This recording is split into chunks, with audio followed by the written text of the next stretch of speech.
This is about 440 airports, and we have about almost 1,000. Why is it difficult? Because you have always to make some movement. Well, for the descent, to save fuel. So if you pull the power, reduce the power all the way down to idle power, and you just let the airplane coast down, you're not burning very much fuel. So that's the main reason for it. Yeah, it saves fuel. Yes. Curiosity, how long takes from one to another checkpoint in this? Well, it depends on the distance. These two are 47 nautical. This is not to scale. I should have said that. So this is 47 nautical miles here. This is 47 nautical miles, but this is only 18. So they're not the same distance. That's for the pilot to change each 15 minutes or? So sometimes what has to be done is you might start here and you reduce the power all the way back and you start down, but then you continue here and you say, wait a minute, see this waypoint here, I have to be between 15,000 feet and 12,000 feet. Well, if I start all the way down out here, this is what? 94 miles, 104, 112, 127 miles, 137, 152 miles, 152 miles. If I start down all the way back here, I will be too long. So I have to add power. Okay. So it's really kind of hard to fly. But if the aircraft avionics, the FMS, is hooked to the autopilot, then often it will do that for them. Some airplanes will do that. Most of the Boeings and Airbuses will. A lot of the other aircraft will not. So again, it's hard to fly. So we hope to do better on this. But like I said yesterday, in some cases, area navigation has created a monster. And this is a monster for pilots. But it does do well for air traffic control because the air traffic control and the aircraft can fly a very precise path here. And the idea is to get to the runway's right about here at the right time, within say 30 seconds. And that's much more achievable with a path like this. Okay, even though it's hard for the pilots to fly. Departure procedures are similar. Here's the runways at Houston again. In this case, this is a departure that leaves to the southeast and again goes out here. Departures are even harder than arrivals because when you're coming in, if you're at an idle power setting, we have at least some idea of how fast the aircraft descends. Okay. But if you take off from Houston and you're going to, say, Denver, it's maybe 1,000 miles. Okay. The aircraft probably does not have a lot of fuel and climbs very fast. Well, it's not very heavy. But the same aircraft may be going to Beijing or Tokyo. So it climbs very slow. So it's very difficult here. That's why the vertical has not been done yet. The horizontal part is very precise. The vertical is not. We're still working on that, but it's a very difficult problem, and I don't think anybody's got a really good idea right now. So we have the RNAV departure procedures again at about a little over 500 airports and about 1,200 departures. And Houston has many, many departures. These departures take off from this runway and go to the west. They have them that go to the east, that go to the north, and also that go down to, of course, Houston is a big destination for here, because United Airlines flies as their main hub, and they'll have a lot of flights that come down through to Latin America, Central and South America. This is one thing that we get from RNAV, though. This is some RNAV and mostly non-RNAV aircraft this is arriving into Portland, which I think if you've been to ION, they've had ION in Portland a couple of times. And Portland implemented area navigation, and this is what it looks like now. So everybody's flying these very precise routes. Right? This helps us with trajectory. Now, this is horizontal, of course. If you looked at it vertical, it's a mess. Okay, everybody's descending and climbing at different rates. But horizontally, it gives us a pretty good prediction capability of how long it takes someone to go from here to here. And you can see we've got a person up, an airplane up here, an airplane here, an airplane here. We want to get them to the runway so that they don't interfere with each other and they all can land with one line. This is northeast United States. This is New York area. And these are routes coming into New York. And you can see there's several routes. And now we begin to come in and use area navigation to coordinate the routes. New York is extra difficult because there's three major airports there. There's John F. Kennedy, LaGuardia, and Newark, which is right down here on this.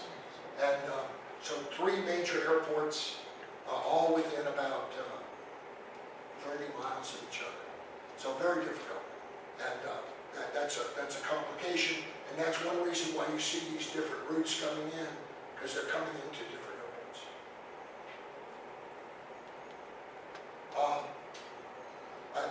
I talked a little bit about this yesterday in Houston.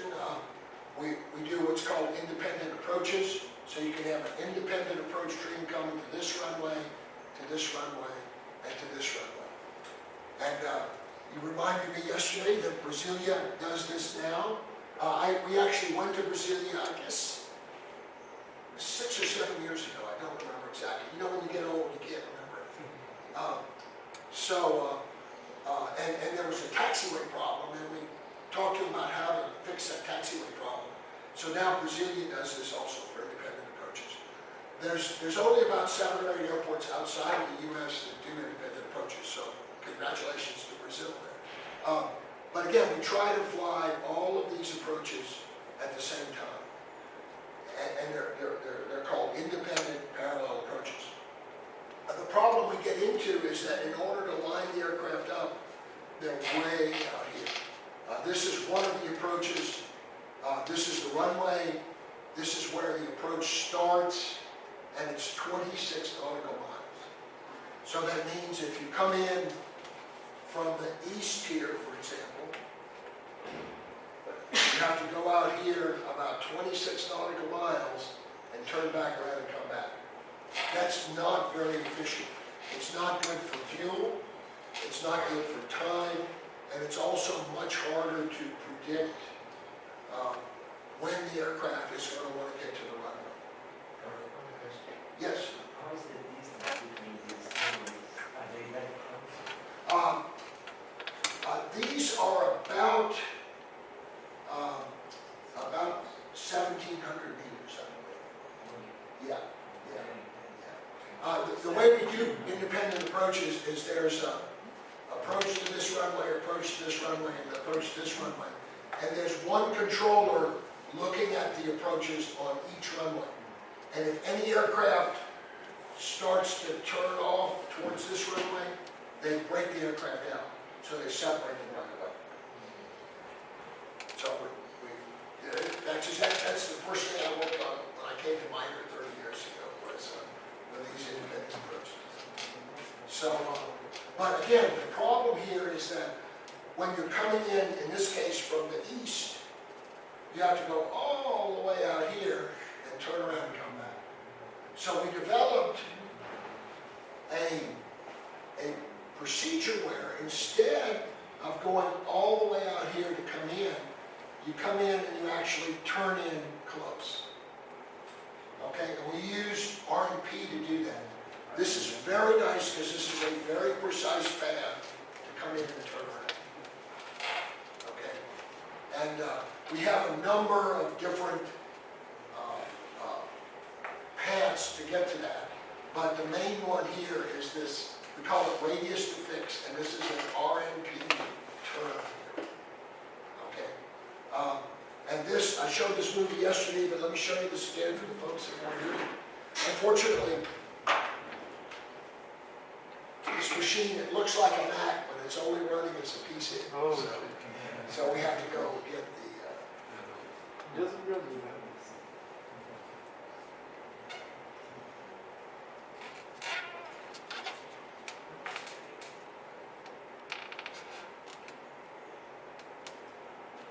okay, so what's happening, this is Houston, and you can see this aircraft just turned in here. So there's one path coming here, one path coming here, and each of these is an aircraft, okay? And one path coming here to this right runway.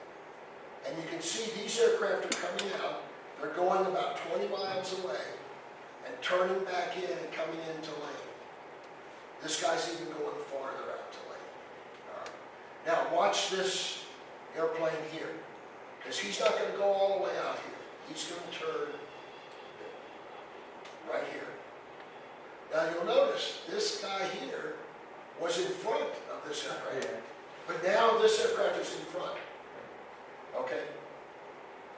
So this does two things. It makes it much more efficient for people coming in from this direction because they can turn early. And it also gives us a much more precise track. See, the aircraft flies this track very precisely. So we know way out here almost exactly when this aircraft will touch down. So we can sequence it in. Now, obviously we have a little problem here. So it's one aircraft, two aircraft, 1, 2, 3, 4 aircraft that do not have the technology, and one or two aircraft that do. So this is still new. This is very new. This is the first implementation in the U.S. But this is the kind of thing that we're using area navigation for to try to improve our trajectory-based operations. Okay, so let me see if I can get this thing.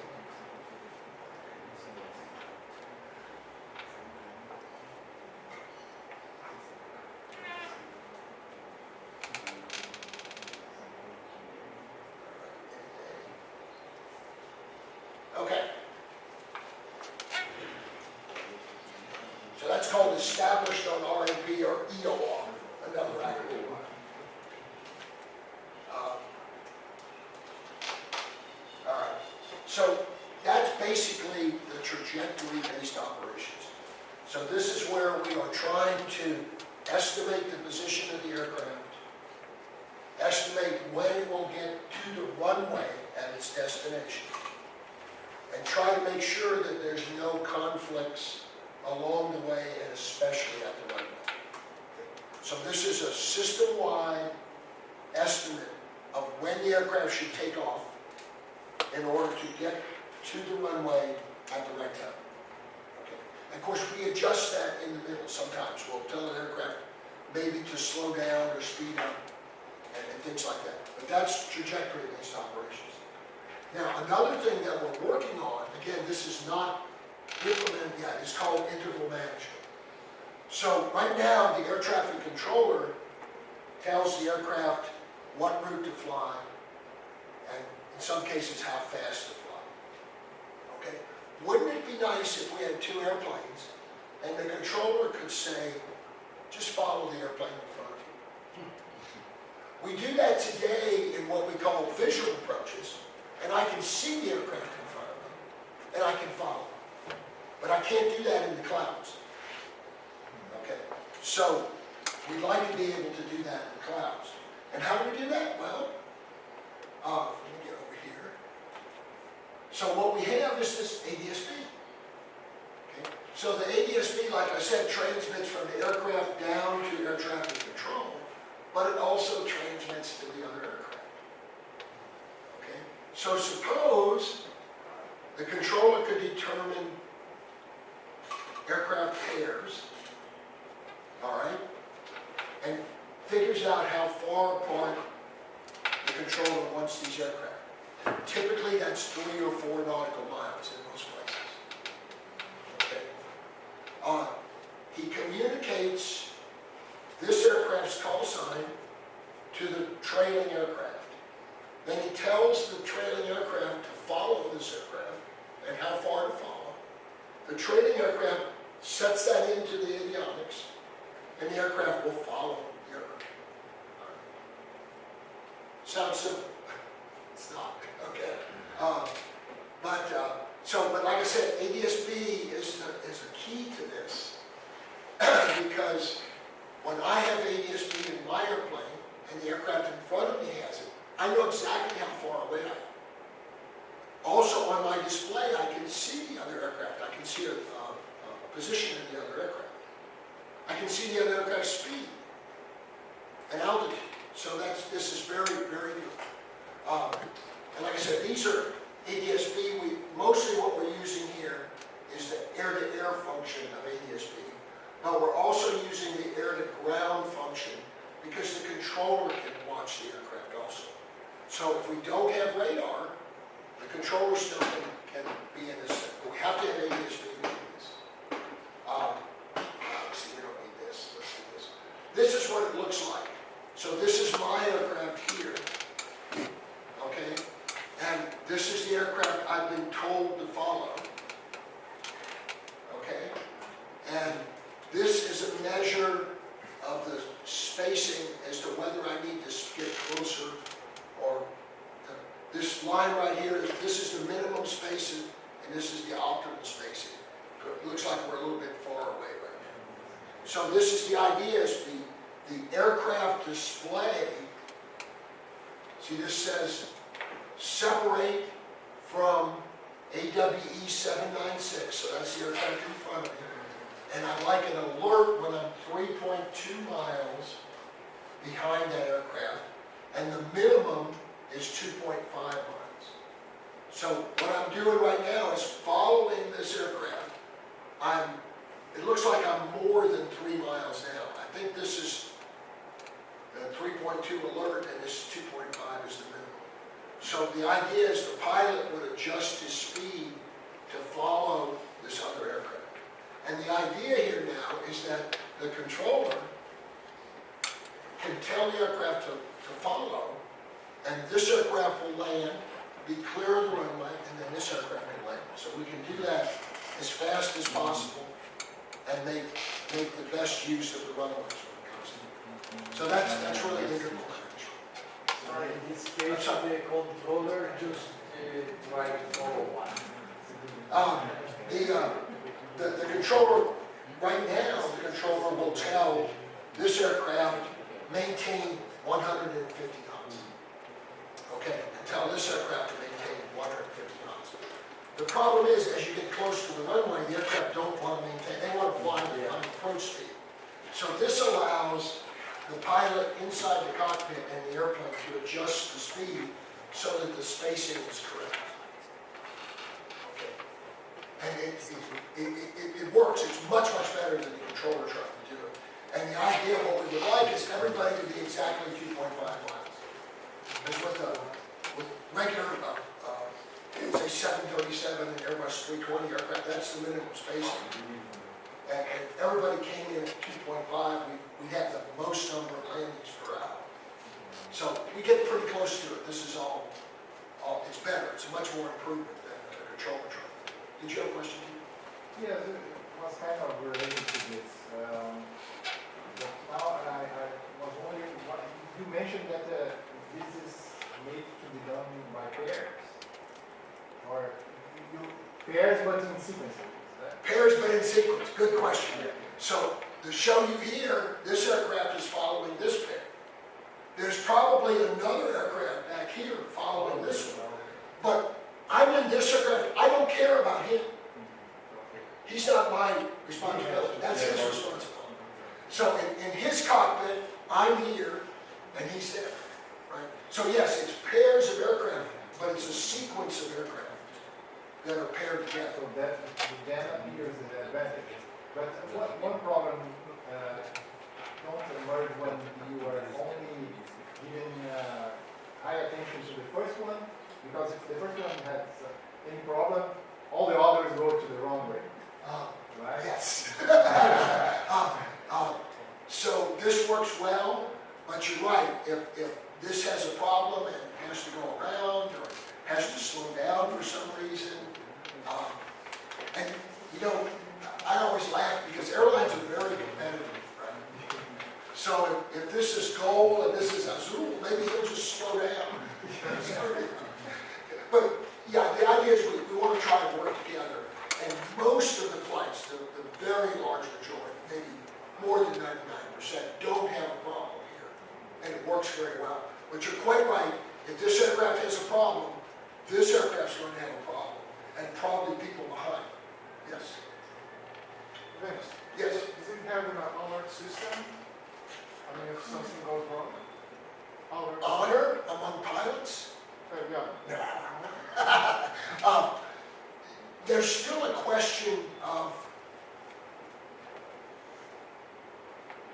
the controller gave me 2.5 nautical miles as a minimum, okay? If this person slows down very quickly, I may not be able to maintain 2.5 miles, okay? I may get too close to it. Whose fault is that? Okay, and that has not been resolved yet. That's one of the things that still has to be done here. Is it my fault? Well, he slowed down. I tried to maintain, but if he slows down too much, I can't maintain the distance. Is it his fault for slowing down? Well, maybe he had a reason to slow down. Okay. Is it the controller's fault for giving me a little second? So that chain of events is still being worked out. Okay. But we do actually do this procedure, and have done it for a number of years at Louisville, Kentucky. Louisville is where United Parcel Service, UPS, has their big hub. It's very nice at Louisville because at night, when the airplanes are coming in, all of the traffic is UPS. Okay? They all have this system, and so they can do it. Now, they only do it in visual conditions right now, so you have to find a visual approach. But they've been doing it, and it works pretty well. But you're right, they do have some problems. If somebody slows down or has a problem, what normally happens is if this person slows down, he will advise ATC. He'll advise the controller. The controller will say, okay, you go around. This aircraft goes around. And then the rest of the stream